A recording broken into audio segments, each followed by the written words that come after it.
turma, sejam bem-vindos a mais uma videoaula. Vamos corrigir hoje a nossa primeira atividade aqui do assunto probabilidade. Nessa primeira parte do assunto, nós trabalhamos aí esses conceitos iniciais do que é um experimento aleatório, do que é um espaço amostral e do que é um evento. Então foram esses temas que foram abordados nessa atividade. Tá? Então a primeira questão diz o seguinte: um dado é lançado e o número da face voltada para cima é anotada.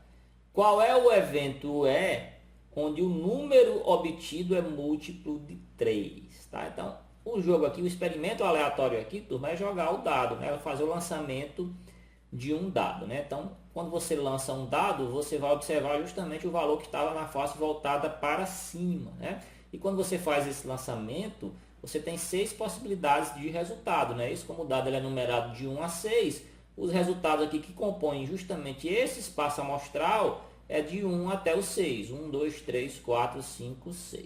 Mas não é isso que o problema está me pedindo. Na realidade, ele quer um subconjunto desse espaço amostral. Né? E para calcular esse subconjunto, ele forneceu aqui as características que são inerentes aos elementos desse subconjunto. Né? Ele chamou esse subconjunto de evento E, tá, pessoal? E ele disse o seguinte, ó, o número obtido ele deve ser múltiplo de 3. Tá? Então, eu vou observar dentre esses números aqui que compõem o espaço amostral, todos aqueles que são múltiplos de 3. Tá, pessoal? Se vocês observarem, quem é múltiplo de 3 e faz parte desse conjunto? É justamente, pessoal, o 3, né, que seria o 3 vezes o 1, e o 6, que seria o 3 vezes o 2. Então, o evento ele é composto aqui pelos resultados 3 e 6, ou seja, é a primeira opção aqui do meu exercício, tá, pessoal? Quantos elementos tem esse espaço amostral? Se fosse pedido para vocês, ele tem 6 elementos. Quantos elementos tem esse evento que no caso aqui é o número obtido ser múltiplo de 3, ele tem 2 elementos. Né? O problema não pediu, mas é interessante que nós saibamos fazer essa contagem, tá, pessoal? Então, próxima questão diz o seguinte: uma moeda honesta é lançada 2 vezes sucessivamente e observa-se a sequência de faces obtidas. Assinale a opção que possui o espaço amostral. Tá, pessoal? Então, eu quero calcular aqui o espaço amostral do lançamento 2 vezes seguida, né, sucessivamente, de uma mesma moeda. Então, a gente vai ter 2 resultados, né, para cada um dos elementos aqui desse espaço amostral, pessoal. Como é que eu calculo isso? Eu posso até construir aquela árvore que nós vimos lá no princípio fundamental da contagem, pessoal. Observem bem, no primeiro lançamento eu vou ter aqui o cara, que eu estou representando pela letra K, ou vou ter aqui coroa. No segundo lançamento, se eu tiver obtido aqui, por exemplo, um cara no primeiro, eu posso também obter um cara no segundo. Então, esse já é um dos elementos aqui do meu espaço amostral, cara, cara.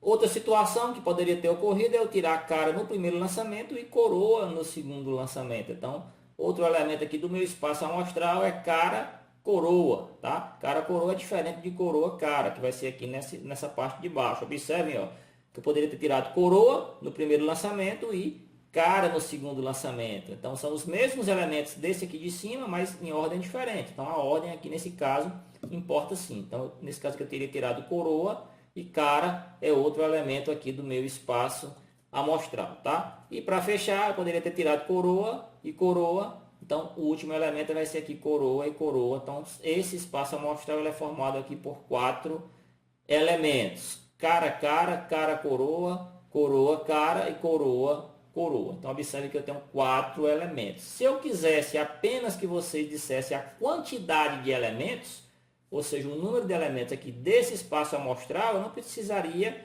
fazer toda essa montagem aqui, pessoal. Para mim fazer essa contagem, seria apenas eu pegar aqui a quantidade de opções que tem uma moeda, que no caso são 2, e elevar aqui a quantidade de vezes que eu lancei essa moeda. Como estava aqui no caso aqui também são 2, né? Então, se você fizer aqui 2 elevado a 2, vai me dar aqui 4 opções, 4 elementos desse espaço amostral. Vamos supor que eu pegasse e lançasse a moeda aí 3 vezes sucessivamente, né? Seria 2 elevado a 3, ou seja, 2 vezes 2 vezes 2 daria 8. Não, lancei a moeda 4 vezes, pessoal. Então, 4 vezes eu vou pegar esse 2, que é a quantidade de opções que eu tenho da moeda, e elevo a 4, ou seja, 2 vezes 2 vezes 2 vezes 2, que daria 16 elementos aqui para esse espaço amostral.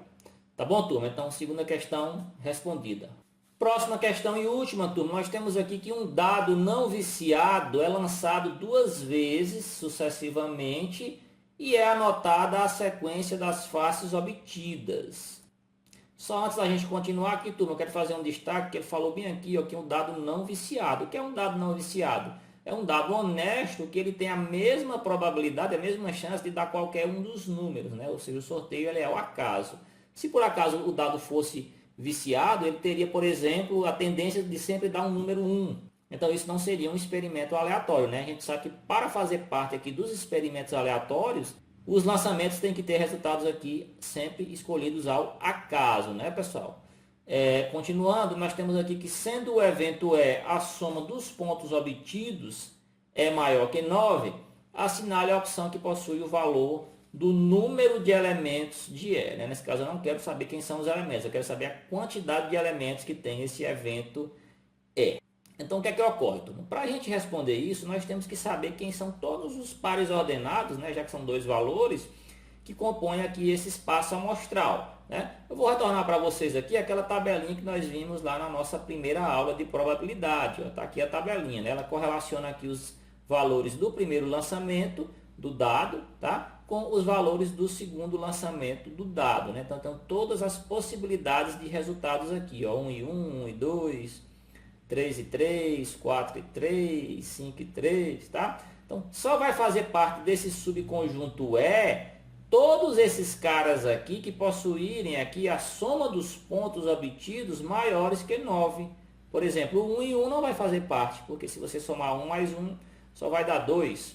Esse 3 e 2 também não vai fazer parte, porque se você somar aqui 3 mais 2, só vai dar 5, tá? Então, tem que ser pares ordenados desses aqui que fazem parte do espaço amostral, que quando somados os 2 valores, ou seja, esses 2 pontos obtidos, eu tenho aqui um resultado maior que 9. Então, vou começar, turma, pelo 6 e 6. Observe, ó, 6 mais 6 vai dar 12. Então, esse é um elemento que faz parte do evento E. Esses 2 caras aqui, ó, 6 e 5 e 5 e 6, também se eu somar vai me dar um 11, né? 11 maior que 9, e esses 2 caras realmente fazem parte do meu evento E, né, pessoal? E para fechar, eu tenho esses 3 caras aqui que se você somar vai dar 10. Ó, 6 e 4, 5 e 5 e 4 e 6. Nessa próxima diagonal, os valores aqui já são iguais a 9, pessoal. Se você somar, então, os valores iguais a 9 não me interessam. Eu só quero saber os que são maiores que 9. Então, meu evento E vai ser formado justamente aqui por esses 6 pares ordenados. Né? Já contei, são 6. Resposta correta, terceira opção. O número de elementos de E é igual a 6. Ok, turma? Então, essa foi a correção da nossa atividade. Espero que vocês tenham gostado e até a próxima.